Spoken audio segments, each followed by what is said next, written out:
Assalamualaikum warahmatullahi wabarakatuh. Waalaikumsalam warahmatullahi wabarakatuh.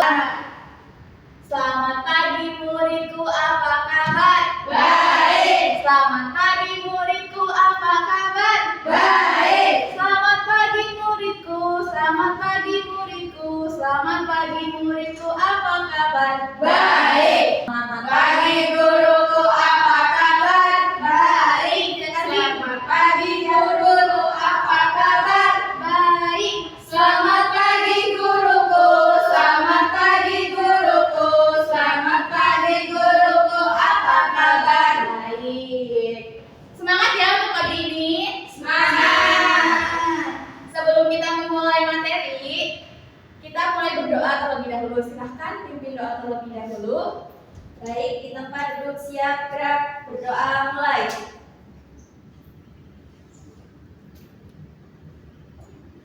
Berdoa selesai. Apakah hari ini hadir semua? Ada yang tidak masuk? Ada. Firda nggak masuk, Bu. Kenapa tuh? Sakit. Ada suratnya nggak ya? Nggak ada. Oh, baik, Ibu absen terlebih dahulu ya. Ya. Guru Saniatul Khairiyah Hadir. Eki Nur Salma, Hadiroh. Siti Murniasi, Hadiroh. Melani Fatmawati, Diza Kaulan Sadida, Hadir. Destiana Puspita Ningrum. Saya. Baik, sudah ya. Jadi Mbak Firda yang tidak masuk. Iya. Kemarin kita telah membahas terkait tes eksposisi. Nah, kali ini Ibu akan mengulas kembali pemahaman kalian terkait tes eksposisi. Apakah sudah siap? Sudah. Mengevaluasi tes eksposisi. Sebelumnya ada yang tahu tes eksposisi itu apa? Tidak. Kemarin kita sudah mengulasnya. Ayo. Wah, kita kembali lagi. Ya, silakan Mbak Melani bisa dibaca. Tes eksposisi adalah tes atau tulisan yang berisi informasi dan pengetahuan. Informasi ini diperoleh berdasarkan fakta atau kejadian yang benar-benar terjadi. Selain itu, di dalam tes eksposisi juga terdapat pendapat atau argumen dari sisi penulisnya. Nah, jadi tes eksposisi ini tes yang berisi tulisan berdasarkan fakta seperti suatu kejadian atau fenomena yang ada. Terkait ciri-ciri eksposisi, apa saja ciri-ciri eksposisi? Ada berapa? Lupa ya. Nah, yang pertama itu ada memberikan informasi atau pengetahuan. Ciri-ciri eksposisi ini berciri untuk memberikan informasi atau pengetahuan. Lalu yang kedua ada menggunakan bahasa baku. Dalam tulisan tes eksposisi, bahasa yang ditulis itu menggunakan bahasa baku.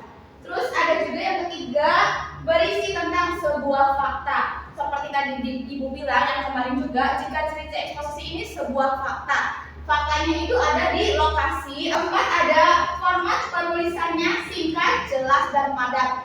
Agar pembaca tidak bingung, ciri-ciri eksposisi ini harus ditulis dengan singkat, jelas, dan padat, tidak bertele-tele. Lalu yang kelima, bersifat objektif dan tidak memihak. Artinya menyeluruh teks eksposisi itu berdasarkan objektif dan tidak memihak satu sama lainnya. Sekarang ada berapa ciri-ciri eksposisi? 5. Apa saja? Memberikan informasi atau pengetahuan, menggunakan bahasa yang baku, berisi tentang sebuah fakta, format penulisannya singkat, jelas, dan padat, bersifat objektif dan tidak memihak. Sudah bisa dipahami kan ciri-ciri eksposisi apa aja dan bagaimana? Bisa.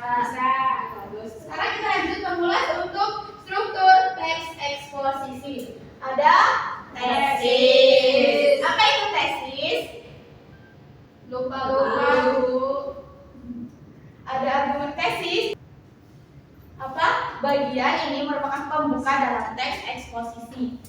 Bagian ini berisi pengenalan isu, masalah, ataupun pandangan penulis secara umum tentang topik yang akan dibahasanya. Dalam artian pernyataan pendapat. Apa tesis? Pembuka dalam teks eksposisi. Bagus bahasanya. Beri tepuk tangan bahasanya.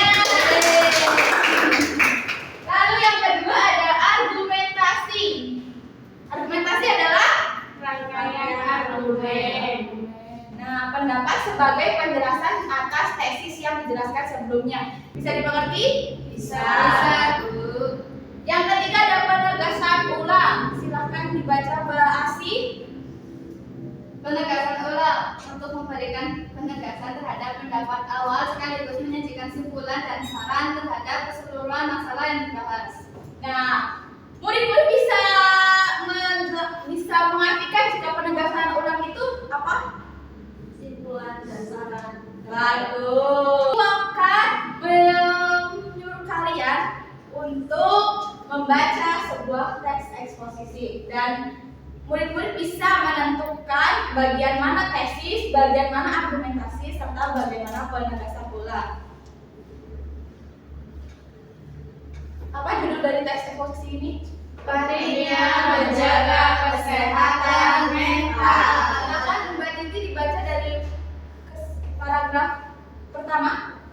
Baik, Bu. Pentingnya menjaga kesehatan mental.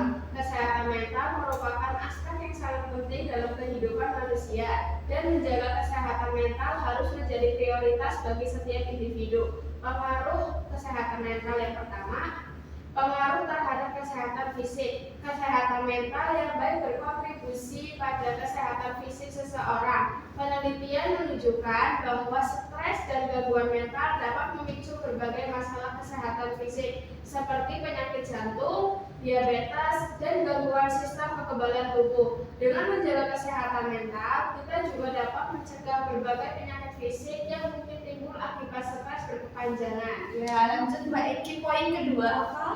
Poin kedua ada produktivitas dan kinerja. Individu yang memiliki kesehatan mental yang baik cenderung lebih produktif dan mampu berkinerja lebih baik di tempat kerja atau dalam kegiatan sehari-hari. Ketika seseorang merasa bahagia dan seimbang secara emosional, mereka lebih mampu menghadapi tantangan dan menyelesaikan tugas dengan lebih efisien. Bagus. Menjaga kesehatan mental adalah hal yang sangat penting bagi setiap individu. Dengan memahami dampak positif dari kesehatan mental yang baik terhadap kesehatan fisik, produktivitas, hubungan dan kesejahteraan mereka. Bagus. Dari teks eksposisi Ibu sajikan, mana bagian tesis, mana bagian argumen, dan mana bagian penegasan ulang. Ayo anak-anak, tadi kita sudah membahas terkait struktur teks eksposisi. Ibu tidak akan menyalahkan jika kalian benar atau salah. Ibu hanya ingin mengukur pemahaman kalian terkait teks eksposisi. Di mana bagian tesis? Iya, silakan Mbak Titi. Izin menjawab ya, Bu. Iya, Maaf kalau salah. Tidak apa-apa, Ibu tidak akan menyalahkan kalian jika salah. Bagian tesis itu kesehatan mental merupakan aspek yang sangat penting dalam kehidupan manusia dan menjaga kesehatan mental harus menjadi prioritas bagi setiap individu. Betul sekali, tepuk tangan untuk Mbak Titi. Dan bagian di argumentasi yang mana ayo? Tadi sudah dilakukan tesis, argumentasi, bagian. Baik, izin menjawab Ibu. Ya silakan Mbak Sania. Bagian argumentasi yang kedua termasuk bagian argumentasi yang produktivitas dan kinerja. Individu yang memiliki kesehatan mental yang baik cenderung lebih produktif dan mampu berkinerja lebih baik di tempat kerja atau dalam kegiatan sehari-hari. Ketika seseorang merasa bahagia dan seimbang secara emosional, mereka lebih mampu menghadapi tantangan dan menyelesaikan tugas dengan lebih efisien. Nah, betul sekali. Tepuk tangan untuk Mbak Sania. Nah, penegasan ulang itu berupa simpulan ya anak-anak. Kalian harus paham terkait struktur teks eksposisi. Ada yang pertama, tesis. Yang kedua, argumentasi. Yang ketiga, penegasan ulang. Kita tepuk tangan untuk kita. Selanjutnya Ibu akan terkait kuis. Ayo. Yeay.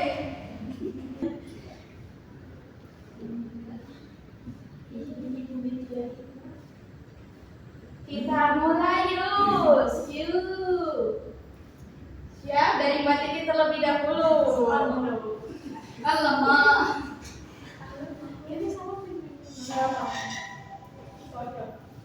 Apa contoh tema yang bisa diangkat dalam teks eksposisi?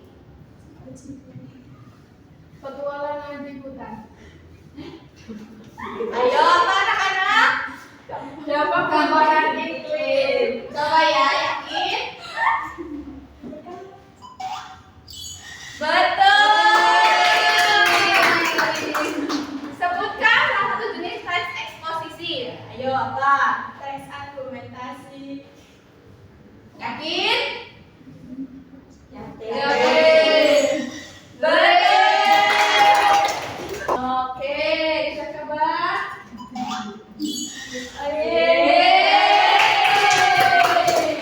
Mengapa penting untuk menggunakan bahasa yang jelas dalam teks eksposisi? Acungkan tangannya.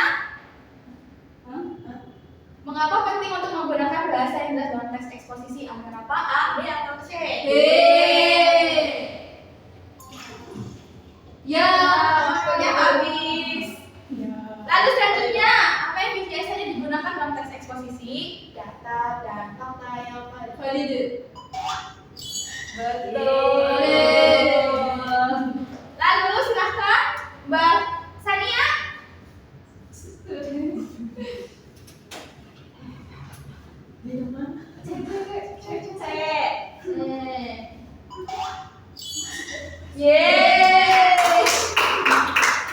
Lalu ada yang bagi tujuh apa yang harus dihindari dalam penulisan teks eksposisi? Ayo apa?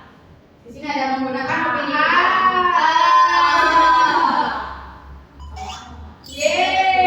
Pintar sekali anak-anak. Selanjutnya ada lagi apa ciri khas dari teks eksposisi? Ciri khas eksposisi apa?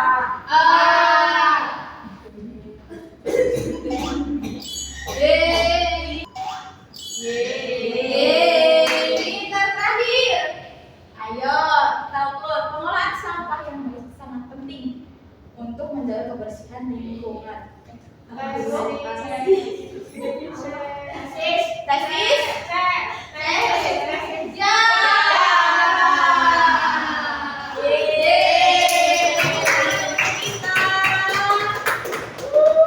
Ibu lagi. Ya, boleh. Nanti ya kita akan Ibu akan menjelaskan ulang lagi. Ya, request. Ya. Request. Request jangan kodok, Bu. Jangan pada boleh. Nanti ada sini Ibu angkat. Mau boleh. Ibu ayah. Nah, nanti anak-anak setelah kita membahas kuis-kuis, anak-anak bisa foto terlebih dahulu scan ini untuk kita jadikan evaluasi bersama. Ketika anak-anak nanti di rumah bisa belajar bareng-bareng. Siap. Ada beberapa teks eksposisi, teks argumentasi yang Ibu berikan dalam scan kode ini. Ya, Bu. Terima kasih, Bu. Terima kasih. Iya, silakan. Apa sudah paham dengan teks eksposisi? Ibu mau tahu, sini eksposisi ada berapa? 5. Betul. Struktur teks eksposisi ada berapa? 3. Apa saja? Tesis, argumentasi, pendapat kesimpulan. Terima kasih. Tepuk tangan untuk kita. Baik, sebelum Ibu akhiri, semoga pertemuan kali ini bermanfaat untuk kalian. Amin. Jika ada yang ingin ditanyakan, boleh melalui grup WA ataupun jika sekarang yang ditanyakan, boleh acungkan tangannya. Apa ada yang ditanyakan? Cukup. Baik, Ibu akhiri ya pertemuan kali ini. Kita bertemu dengan minggu depan. Terima kasih. Wassalamualaikum warahmatullahi wabarakatuh.